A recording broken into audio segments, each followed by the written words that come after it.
ሰላም ጤና ይስጥልኝ የተከበራችሁ የዩቲዩብ ቻናላችን ቤተሰቦች ከሰዓታት በኋላ በደረሰኝ ሰበር መረጃዎች ተመልሻለሁ። ወደ ዝርዝሩ አልፋለሁ። አብረን እንከታተለው።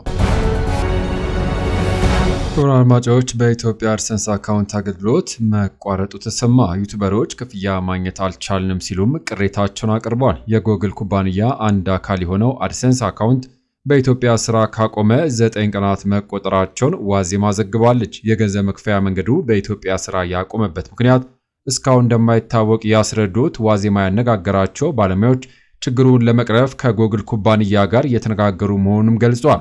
አዲስ ዩቲዩብ ገጽ እየከፈቱ ያሉ ግለሰቦችም ሆኑ ተቋማት ከላይ የተቀመጠውን መስፈርት አሟልተው ዩቲዩብ ገንዘብ መስራት እንዲችሉ ቢፈቀድላቸውም የጎግል ኩባንያ አገልግሎቱ በመቋረጡ ገንዘብ ማግኘት እንዳልቻሉ ዘገባው አመላክቷል። አድሰንስ አካውንት በዩቲዩብ ይዘቶችና ለሚያስተላልፉ ግለሰቦችና ተቋማት ገንዘብ የሚከፈልበት አሰራር እንደሆነም ይታወቃል።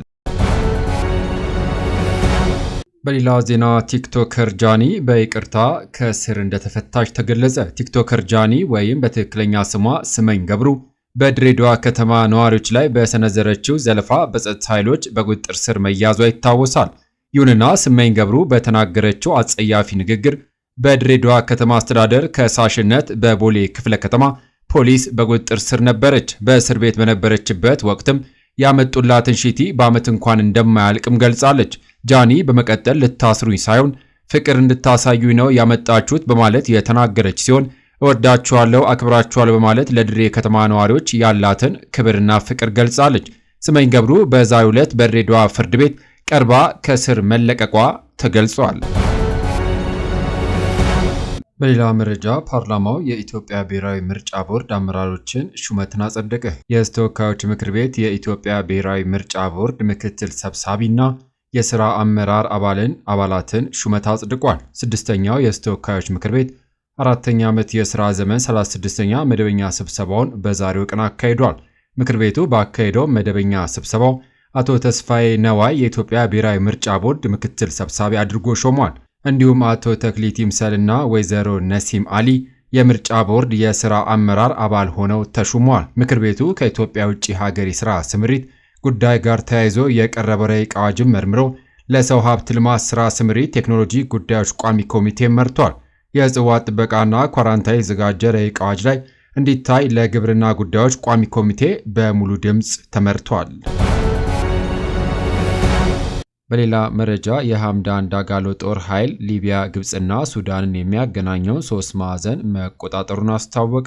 የጀነራል አልቡርሃን ጦር ኃይል በበኩሉ ቦታውን መልሶ መቆጣጠሩን ገልጾ በሱዳን እየተካሄደ ያለው ጦርነት መልኩን ቀይሮ ከትላንት ጀምሮ 3 ሀገራትን በሚያዋስነው ማዕዘን ላይ ትልቅ ፍልሚያ እየተካሄደ መሆኑን አረብ ኒውስ ዘግቧል። ይሁንና ፍልሚያውን ተከትሎ ፈጥኖ ደራሽ ኃይሉ ከትናንት ጀምሮ አካባቢውን በቁጥጥር ስር መዋሉን የሚገልጽ መረጃ ይፋ ሲያደርግ ቆይቷል። የጀነራል አልቡርሃን ጦር ኃይል ለዚህ በሰጠው መልስ በአካባቢው ላይ የምስራቃዊ ሊቢያ ወታደራዊ ኃይሎች ለፈጥኖ ደራሹ ድጋፍ ማድረጋቸውንም አስታውቋል። በከሊፋ ሀፍታር የሚመራው የሊቢያ ኃይል ለፈጥኖ ደራሽ ኃይሉ ከዚህ ቀደም የጦር መሳሪያ በማቀበል ድጋፍ ሲያደርግ መቆየቱን የጠቀሰው የአልቡርሃን ጦር አሁን ደግሞ በቀጥታ በጦርነት ላይ መሳተፉን አስረድቷል።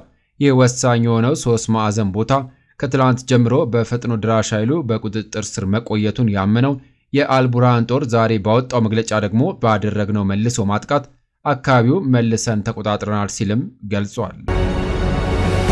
በሌላ መረጃ ስለ ኤምፖክስ በሽታ ከጤና ሚኒስቴር የተሰጠ ወቅታዊ ማብራሪያ። በበሽታው የተያዙ ታማሚዎች ቁጥር 18 መድረሱ ሲረጋገጥ በበሽታው ከተያዙ ታማሚዎች መካከል የ1 ወር ሕፃን ሕይወት አልፏል። በሌላ በኩል 5 ታካሚዎች ከቫይረሱ አገግመዋል።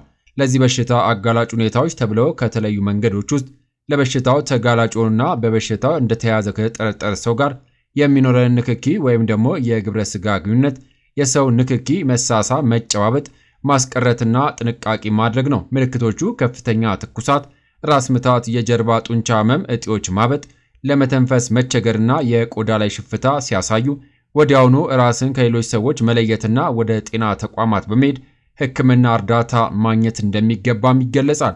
የበሽታው ምልክቶች የታየበት ሰው ጋር ካጋጠሙት ማስክ ማድረግ ወይም ርቀትን መጠበቅና ወደ ጤና ተቋም ቶሎ እንዲሄዱ ማገዝ። በበሽታው ከተያዘ ሰው ጋር ንክኪ ከተፈጠረ እጅን በአግባቡ መታጠብ፣ ከበሽታው ታማሚዎች ወይም ከሰውነት ቁስል ፈሳሽ ጋር የተነካኩ ቦታዎችና ቁሶችን በአግባቡ ማጽዳት። ከዚህም በተጨማሪም የውጭ ሀገር የጉዞ ታሪክ ያለውና ከላይ የጠቀሱት ምልክቶች የሚያሳይ ማንኛውም በሚመለከቱበት ጊዜ በአቅራቢያው በሚገኝ የጤና ተቋም ሪፖርት ማድረግ ወይም በ83 35 እና 952 ነፃ የስልክ መስመር ጥቆማ እንዲሰጡም እናሳውቃለን። ከጤና ሚኒስቴር የተሰጠ ወቅታዊ መረጃ። ክቡራን አድማጮች ከሀገር ውስጥ ከውጭ ለሰዓቱ ብታደምጧቸው ብለን የመራርንላችሁ ዘገባዎች እነዚህን ይመስሉ ነበረ። ከሰዓታት በኋላ በሌሎች በአዳዲስ ዘገባዎች እስከምንገናኝ ለሌሎች ለአዲስ መረጃዎች ተጨማሪ ትሩዝ ኢትዮጵያ ሶሻል ሚዲያን ሰብስክራይብ በማድረግ ቤተሰብ እንድትሆኑ ጋብዞታለሁ። በያለንበት የዓለም ዳርቻ ቸር እንቆይ።